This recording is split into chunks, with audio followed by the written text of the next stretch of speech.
Dan, we're back in your hometown, but it feels a lot different than it did the first time around. You making your UFC debut. Give me an idea what the emotion is like for you right now. Yeah, it's just amazing having it back here. Just to see the growth of the sport, really. Like, I don't know if you were at the first media day, and it was nothing like this. The attention around the sport, it's mainstream sport in New Zealand. Like, it's massive here. Yeah.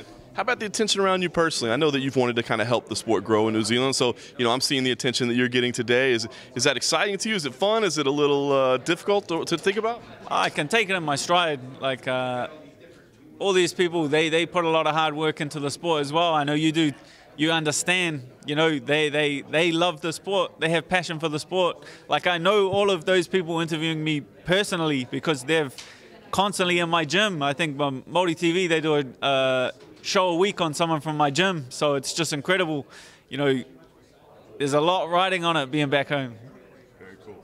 Let's talk about the decision to move to lightweight. What ultimately keyed that decision? I know it's probably something you were considering, but what was the decision to make that move?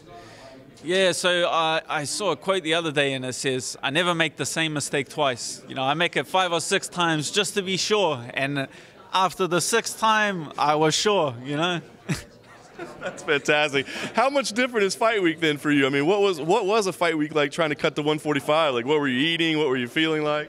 It's just, I like to think I'm very strong mentally, so I could kind of block that out. I'm going to wake up every day and tell myself I feel amazing. I could wake up fight day with a broken arm, and I'm going to tell myself that I feel like $1 million. So it's just different, Like, now I actually am compared with convincing myself I am. Nice. Talk about Ross Pearson, a guy that he's struggled a little bit with consistency, but he's been around the game for a long time. What do you think about him as a fighter? Yeah, it's an incredible opportunity. It's a perfect fight for my hometown because he's a guy that's going to come to fight. He's not going to run around the octagon and kind of.